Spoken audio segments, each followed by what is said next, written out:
نزیکەی 3 ملیۆن پەنابەر بەهۆی هێرشەکانی ناو بە دەوڵەتی عێراق و شامی ئیسلامی جێ و شوێنی خۆیان جێهێشت و لە 15 پارێزگای عێراق ئاوارە بوون و هەتا ئێستاش حکوومەتی عێراق وەک کارێکی پێویست نەیتوانیوە هاوکاری تەواویان بکات و لە چوارچێوەی ئەم دۆسەیە کۆمیسیۆنی باڵای مافی مرۆڤ لە عێراق سەبارەت بەم دۆسەیە کۆنگرەیەکی بەرفراوانی سازدا.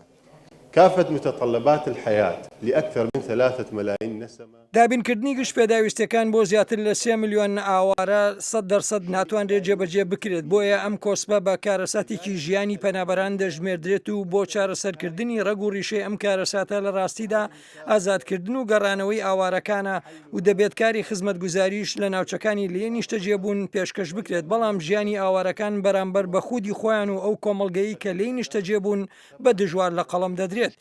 سەرۆکی کۆمیسیۆنی باڵای مافی مرۆڤ حکوومەتی عێراق بە کەمتەرخەم وەسف کرد و گەڕانەوەی ئاوارەکان بۆ سەر جێگا و شوێنی خۆیان بەکارێکی سیاسی لە قەڵەمدا.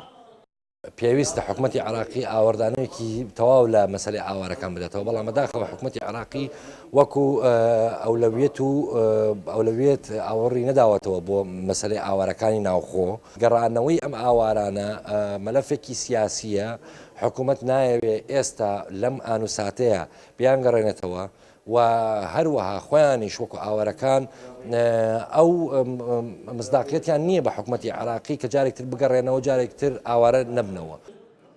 جۆرجی بۆستن جێگیری ئەمینداری گشتی نەتەوە یەکگرتووەکان لە عێراق سەبارەت بە دۆسەی ئاوارەکان ئامادەبوونی نەتەوە یەکگرتووەکان بۆ یارمەتیدانی ئاوارەکانی دەربڕن.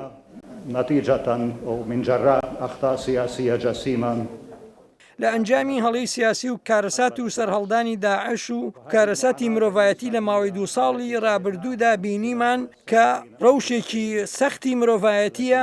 بۆیە دەڵێم نەتەوە یەکگرتووەکان بە گشت ئاژانسەکانی و بوجە و پرۆگرامەکانیەوە ماندوونە ناسانە کار دەکات بۆ دابینکردنی پێداویستەکانی ئاوارەکان.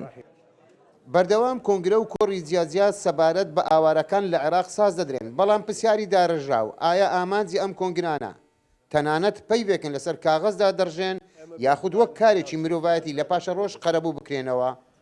وەڵامی ئەم پرسیارەش لە پاشە ڕۆژ بەدیار دەکەوێت. سڵاح بامەڕی دەنجی ئەمریکا، بەغدا.